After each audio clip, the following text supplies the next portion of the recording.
This is your commonly questions to me regarding BLS. What if cancelled by system? How can we proceed booking? So for today's vlog, pag-usapan po natin how you can proceed booking even if you still encountered cancelled by system.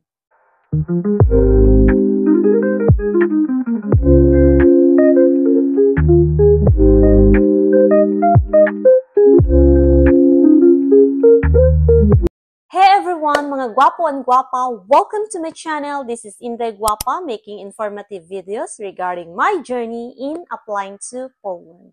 So just to give you a recap guys, last December 2024, nagkaroon nga po ng malaking issue sa BLS in regards with appointment allocation process, pagkontrol ng sistema sa BLS at unauthorized selling of appointment slot, which is yung bentahan nga po ng slot sa BLS.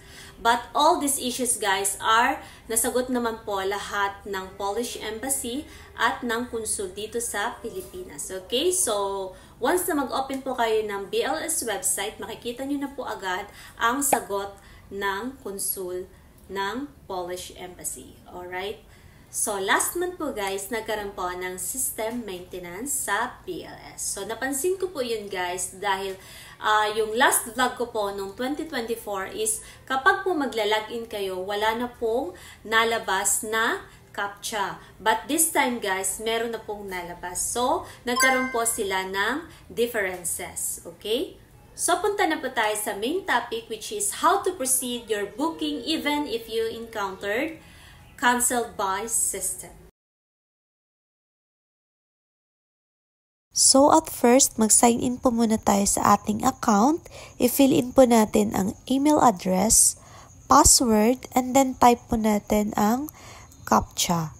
Then next po is i-click po natin yung login. Then as you can observe sa application list, may nakalagay pong cancelled by system. So all we have to do is to click the fill your appointment form. Then dito guys, i-fill in po natin all the necessary information needed. Okay?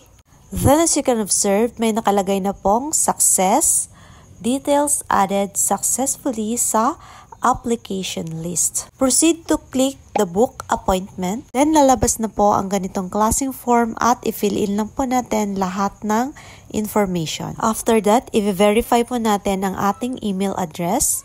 At once na na-verify na po natin, lalabas na po ang ganitong klaseng booking link para makapag-proceed na po tayo kay BLS Calendar. So take note guys, ang booking link na ibinibigay ni BLS is meron pa rin pong expiration. Okay?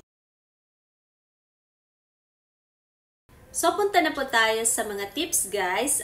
Disclaimer lamang po, ang lahat ng tips na ibibigay ko po sa inyo is purely based on my personal experience. Some tips may work for you or not.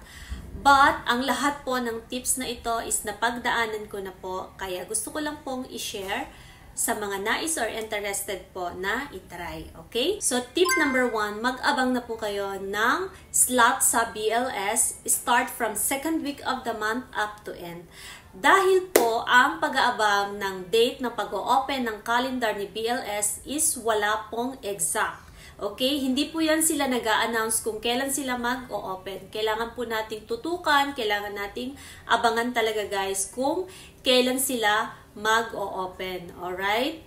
Nung time po na jobless ako guys, talagang inabangan ko po from time to time ang pag-o-open ng calendar ni BLS. At nagkaroon din po ako ng buddy system which is yung friend ko po guys na tumulong po or naging katuwang ko sa pag-aabang ng slot ng BLS, okay? So, binigyan po namin ng responsibility ang bawat isa. Nag-set po kami ng alarm at nag-set din po kami ng araw kung kanino po naka-allocate yung pag-aabang ng time na yon, okay? So, nag-work naman po siya guys sa amin dahil talagang natatimingan po namin ang pag-o-open ng calendar ni BLS, okay?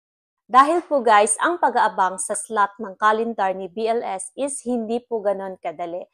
Yung effort ng pagod mo guys, yung puyat, yung stress, talagang masasakripisyo mo siya guys, talagang tututukan mo talaga siya guys dahil hindi nga po talaga sila nag-a-announce kung kailan po nag-o-open ang kanilang calendar. Kaya po guys, napakalaking bagay kung meron po kayong maging katuwang or katulong sa pag-aabang po ng slot.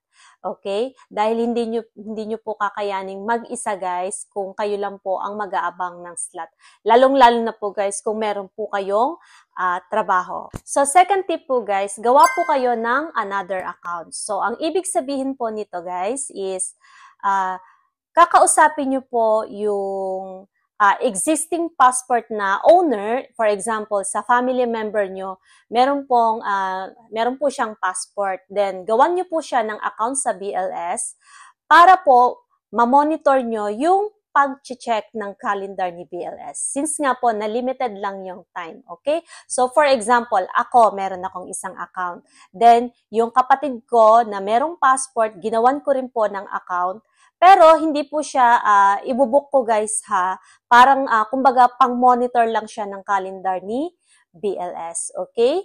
So ganun po yung ginawa namin isa sa mga way para po ma-monitor ang calendar ni BLS. Pero yung ginamit po naming passport guys na number is talagang legit na meron talagang taong nag-i-exist na ganun. So wag po kayong gagamit or gagawa ng passport number na hindi nyo kilala yung tao na yun guys. Kasi what if yung ginawa nyong passport number is gawa-gawa nyo lang guys or hinulaan nyo lang.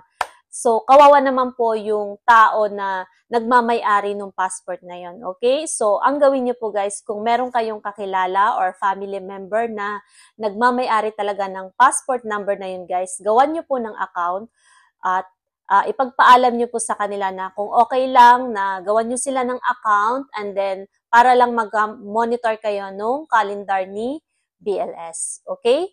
So, nag-work naman po siya nung way na yun guys na ginawa namin dahil nung ginawan ko po ng account yung kapatid ko, pero hindi po siya pupuntang Poland guys ha, kumbaga pang dummy account ko lang siya guys. So, nung ginawan ko po siya, tapos meron na rin po ako, so yun, parang pinagpalit-palit ko lang po yung mga account na yun para ma-monitor ko po yung pag-o-open ng calendar ni BLS. So, isa po yan sa mga technique na ginawa ko guys para ma-monitor talaga ang calendar ni BLS kapag sila ay nag-open na. Alright?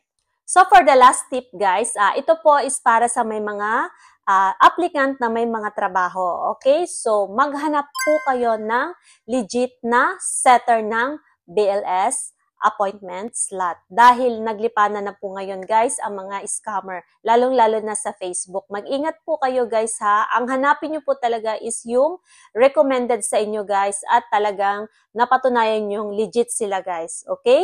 So, yun lang po guys, yung mga tips na ibibigay ko sa inyo dahil yun lang din po ang nag-work sa akin. So, as for me guys, yan po yung mga ginawa kong tips na para po mabantayan ang pag-o-open ng calendar ni BLS. So, choice nyo naman yung guys kung susundin nyo po siya or itatry nyo po guys. Okay? And that's it for this video guys. I would like to thank you and acknowledge you all for unending support. Thank you so much guys. We are now 3,000 subscribers. Thank you so much guys.